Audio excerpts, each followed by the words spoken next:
안녕하세요. 매일 새로운 사연을 전하는 읽어주는 사연 라디오입니다. 구독과 좋아요, 많은 공유 부탁드립니다. 오늘의 사연 시작하겠습니다. 제 나이 32이고 아직 배울 게 한참 많은 어린 나이이지만 도무지 제가 여태껏 살아온 경험과 상식으로는 이해할 수 없는 일이라 다른 사람들 의견 한번 들어보고자 이렇게 사연 한번 보내봅니다.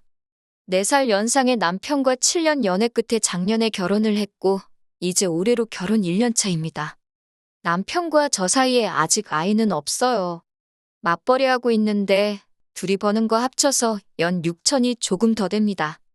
양쪽 다 연말에 보너스가 나오긴 하는데 금액이 고정적인 것도 아니고 높낮이가 있어서 그 수입은 따로 포함하고 싶지는 않아요. 잘 받으면 둘이 합쳐 500 정도는 되는 편입니다. 남편도 저도 사회생활 시작하고 나서 처음 시작한 연애다 보니 애초에 처음부터는 결혼을 전제로 한 만남은 아니었습니다. 둘 다 서로가 이렇게 오래 만나게 될지도 몰랐지요. 그런데 1년, 2년 지나면서 제 나이가 30이 넘어갈 때까지 만났으니 언젠가부터 자연스럽게 결혼 이야기가 둘 사이에서 오가게 되었지요. 저나 남편이나 학력도 비슷하고 벌이 또한 누가 더 잘 버네 만에 할 만큼 차이가 있는 게 아니었으니 누가 더 잘났고 못났고 이것저것 따질 것도 없었습니다. 하지만 아무리 오래 만났고 서로가 서로에 대해서 속속들이 잘 알고 있다고 해도 그것만 가지고 결혼을 덜컥 결정해 버릴 수는 없었지요. 그래서 현실적인 부분에 대해서 이야기해보고자 남편에게 모아놓은 돈이 얼마나 되는지 등등 연애하면서 조금 물어보기 꺼려졌던 부분들에 대해서 물어보게 되었습니다. 그런데 당시 남편의 입에서 나온 대답은 정말 의외의 대답이었어요. 자기가 여태껏 돈을 얼마나 모았는지 액수는 잘 모른다고 하는 겁니다.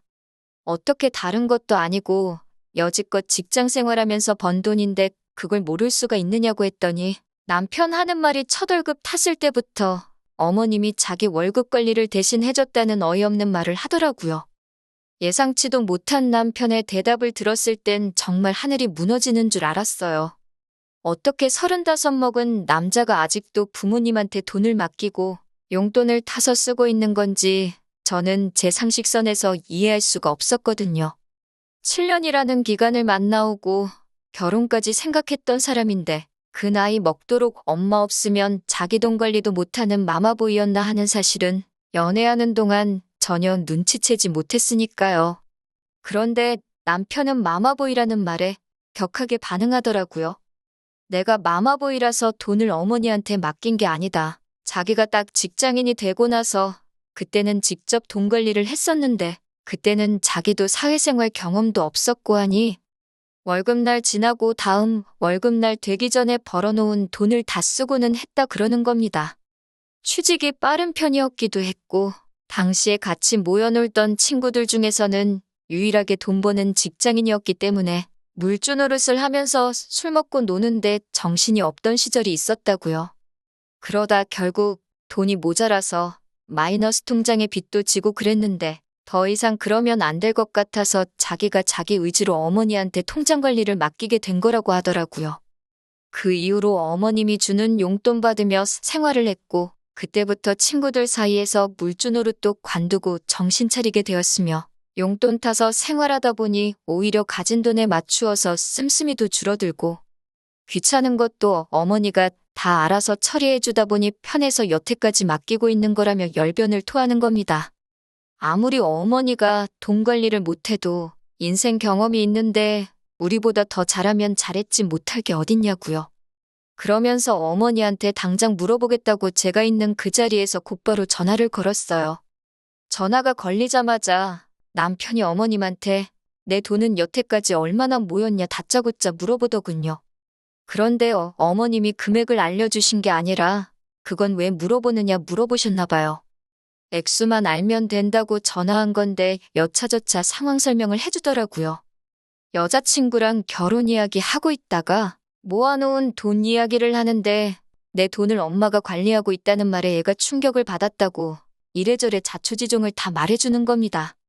어머님은 따로 대답은 안 해주신 것 같았고 되려 남편한테 그런 말 하는 저는 돈을 얼마나 모았길래 그런 반응을 보이냐며 되물으셨던 것 같아요. 남편이 어머님께서 너는 돈을 얼마나 모았길래 그러느냐 물어보시는데? 하면서 역으로 저한테 질문을 해왔거든요. 당시에 저는 만기가 다가오는 5천짜리 적금과 이것저것 다 해서 3천 정도, 그래서 8천만 원 정도를 가지고 있다고 사실대로 대답해줬습니다. 그런데 그 말을 전해 들은 어머님은 정확한 금액 대신 그것보단 많이 모아놨으니 걱정 말라 전해라는 대답을 해오셨습니다. 그리고는 전화가 끊어졌었지요. 저는 그때 정확한 금액을 듣고 싶었지만 남편은 꼬치꼬치 묻는 저에게 불만이 많아 보였습니다. 어머니가 그렇다면 그런 줄 알아야지 뭘 자꾸 캐내려 드냐면서요. 제가 모은 돈보다 많다는 대답을 들었지만 저는 제가 모은 돈에 대해서 거짓없이 정확하게 공개를 했는데 왜 그걸 숨기려고 하는지 그때는 몰랐어요. 그렇다고 해서 결혼 이야기 없는 걸로 하고 연애도 그만하고 새 사람 찾자고 말할 만한 일은 또 아니잖아요? 그냥 더 많다는 말을 당장에는 믿는 것 말고는 할 수 있는 게 없었습니다. 7년이라는 긴 시간을 함께하면서 이 꼴 저 꼴 못 볼 꼴 다 본 사이에다가 솔직히 결혼 이야기까지 오고 갈 만큼 나름 남편이라는 사람에 대해서 확신을 가지고 있었기 때문이지요. 게다가 제 나이도 있다 보니 솔직히 남편보다 더 좋은 사람을 만날 수 있을까 하는 생각도 들었기도 했지요. 7년이라는 기간이 정만 가지고 연애를 이어갈 만큼 짧은 시간은 아니잖아요? 그만큼 그동안 남편이라는 사람에 대해서 많이 알아왔고 성격적인 면이나 벌이라든지 기타 여러 가지 부분에서 제가 흠잡을 거리가 있는 사람은 아니었으니 말입니다. 그리고 무엇보다도 어머님도 다른 사람도 아니고 아들 돈을 쥐고 있는데 그 돈을 함부로 했겠냐는 생각이 더 컸고요. 그래서 돈을 가지고 있다는 말을 믿기로 했습니다. 하지만 그렇다고 해서 이 상황을 손가락만 빨며 구경만 하고 있을 수는 없었지요. 남편과는 긴 상의 끝에 일단 어머님이 관리하고 있는 돈은 돌려받아라. 그리고 우리가 결혼하고 나면 어머님이 돈 관리해주는 일은 이제 끝내도록 하라 했어요. 결혼하고 나면 저도 회사 다니고 있으니 맞벌이 부부 생활을 할 텐데 내 돈은 내가 관리하고 당신 돈은 어머님이 관리하는 것도 웃기지 않겠느냐 하는 취지였지요. 서로 버는 돈은 각자 관리하는 한이 있더라도 어머님한테 생활비나 여러 가지 돈 문제로 연락하면서 지내는 모습은 상상도 하기 싫다고. 내 남편이 엄마 품을 떠나지 못해 완벽하게 독립하지 않은 꼴 보면서 결혼 생활을 할 자신이 없다고 솔직하게 말했습니다.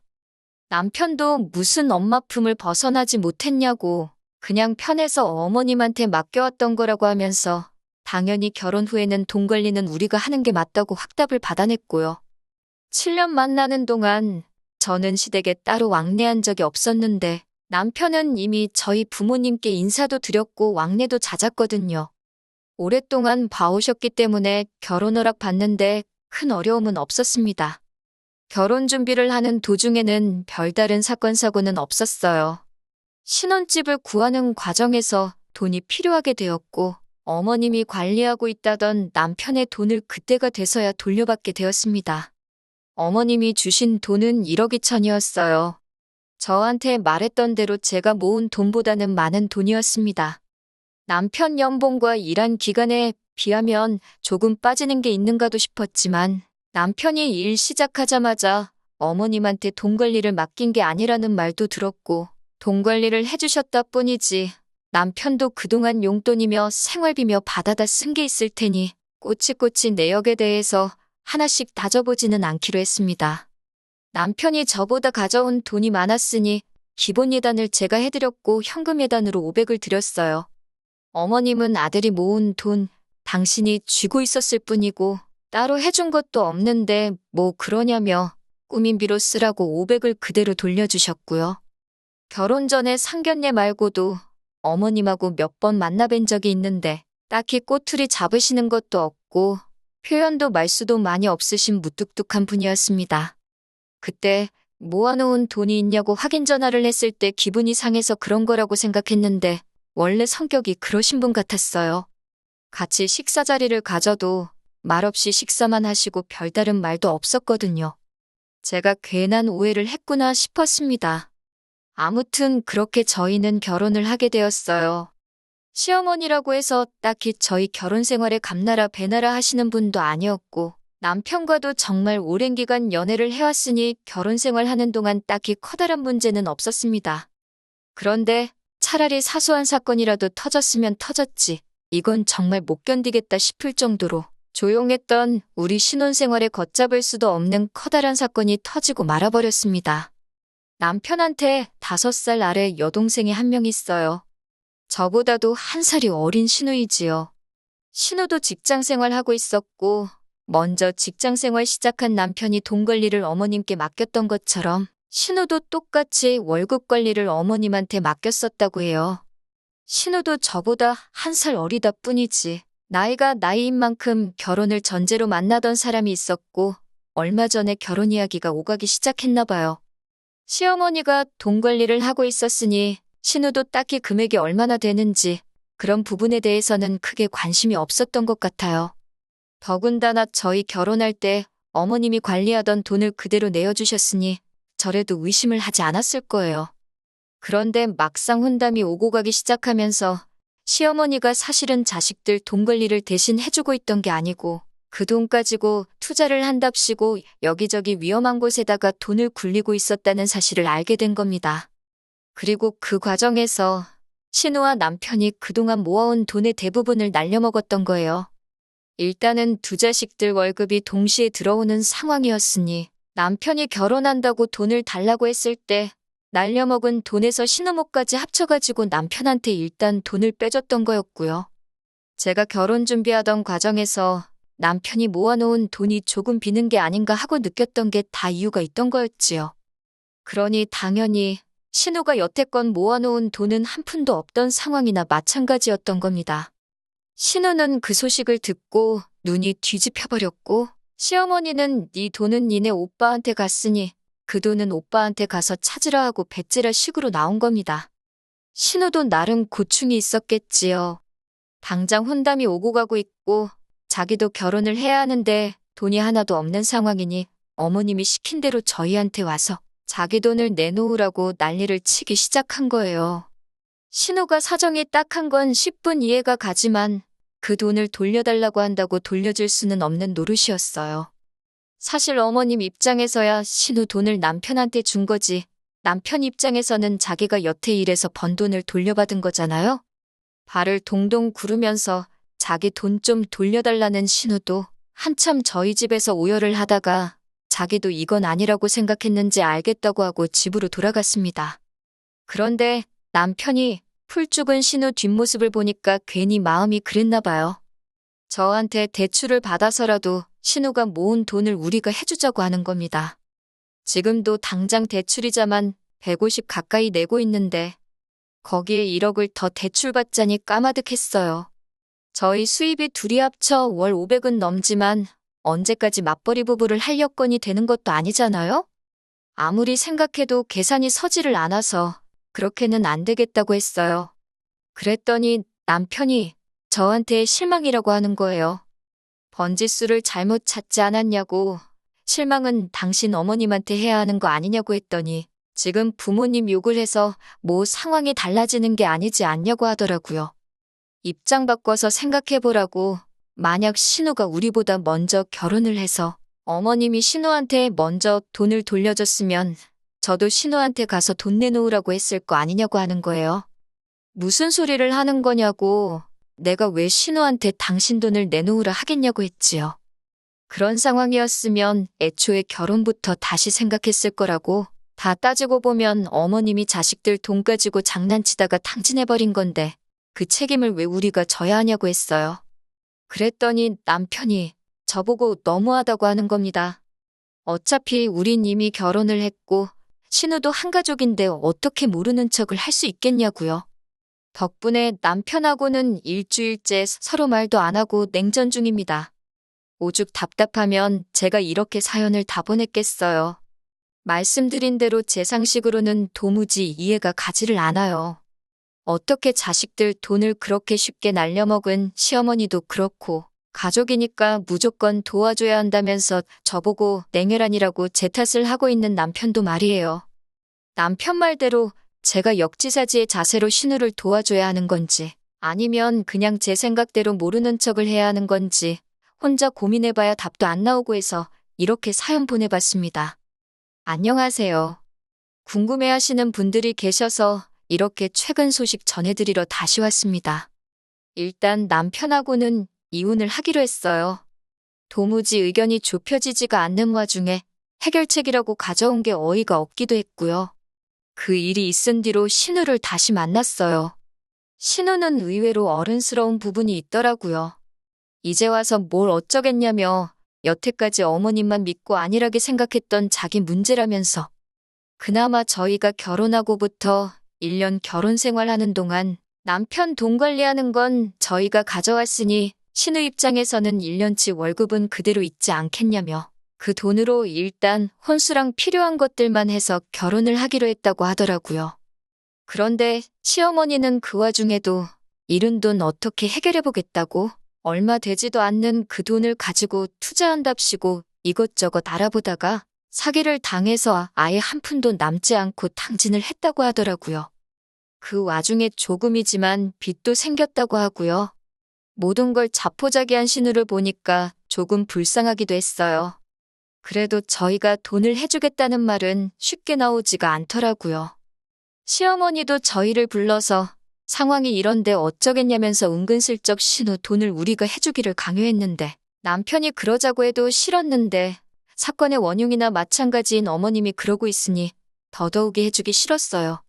어머님은 저한테 입에 담기 힘든 욕까지 하시면서 당신이 지금 살고 있는 집을 팔아서라도 신우 돈을 해주겠다고 하더군요. 저희는 꼴도 보기 싫다고 저리 꺼지라고 하면서요. 그리고 저 결혼할 때 예단비로 줬던 돈 당신이 꾸민비로 돌려주지 않았느냐고 그 돈은 도로 내놓으라고 하더군요. 자식들 입장에서는 그런 부모님 모습을 보면 마음 아프겠지만 솔직히 제3자나 마찬가지인 제 입장에서 보면 저지른 일에 대한 책임을 지는구나 하는 느낌밖에 들지 않았어요.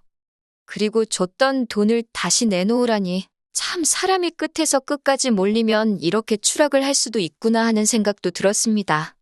그런데 어머님이 신우 돈을 집을 팔아서라도 갚겠다고 말을 꺼낸 그날에 남편이 저한테 상황이 이렇게 되니까 좋냐면서 제 탓을 하기 시작하는 겁니다. 애초에 우리 결혼하기 전부터 자식들 돈 날려먹은 어머님한테 잘못을 찾지 않고 이 불화의 원인들이 전부 저에게 있다는 식으로 나오니 어이가 없었지요. 기어이 남편은 어머님이 집 팔아서 신우 돈 갚아주고 나면 시부모님이 어디서 지내겠냐며 앞으로 자기가 모시고 살겠다는 말도 안 되는 폭탄 선언을 해왔어요. 어머님이 싼 똥을 자기가 치우겠다는 것도 모자라서 이제는 어머님과 합가해서 같이 산다고 나오니 저로서는 그 상황을 받아들일 마음의 여유도 없었고 그렇게는 못하겠다고 했습니다. 차라리 이혼을 해서 재산 분할해서 그 돈으로 신우 돈을 돌려주던지 시어머니를 모시고 살던지 당신 알아서 하라고 했어요. 남편은 어떻게 입에서 이혼이라는 말이 그렇게 쉽게 나오냐면서 제가 피도 눈물도 없는 사람이라면서 끝까지 저만 나쁜 사람을 만들더군요. 이 모든 것의 원흉은 당신 어머님이기도 하고 나이 처먹고 귀찮다고 암만 가족이라도 다른 사람한테 돈 맡기고 확인도 안 한 두 자식들한테도 있는 건데 말입니다. 신우는 이혼하겠다는 우리 소식에 자기 때문에 이혼하지 말라면서 미안해서 어떻게 살겠냐면서 그냥 1년 더 모으고 내년에 결혼하면 된다고 그러지 말라고 하더라고요. 이 집구석에서 제일 어린 신우가 그나마 제일 어른스러워 보이기까지 했어요. 하지만 결국 이혼하게 되었어요. 오랜 정 때문에 더 이상 진흙탕 싸움으로 만들고 싶지도 않았고 그나마 좋은 추억이라도 남아있을 때 아예 갈라서기로요. 만에 하나 신우 말대로 신우가 1년 더 고생해서 시집을 간다고 하더라도 이미 남편과 저 사이에 그리고 시어머니와 저 사이에 뚫어진 커다란 구멍은 어떤 수를 쓰더라도 메울 수 없다는 결론을 내렸거든요. 제3분할을 문제로 지금은 소송을 준비하고 있어요. 무슨 일이 있어도 제 마음 똘리지 않고 이혼은 할 거예요. 엄마 품을 못 벗어난 남편 데리고 살아봐야 앞으로 제 인생의 아내가 아니라 엄마 대신으로 살아가게 될 건 불보듯 뻔하니 말이에요. 긴 이야기 들어주셔서 감사합니다. 오늘의 사연은 여기까지입니다. 구독과 좋아요, 알람 설정해주시면 앞으로 더 좋은 사연으로 찾아오겠습니다. 감사합니다.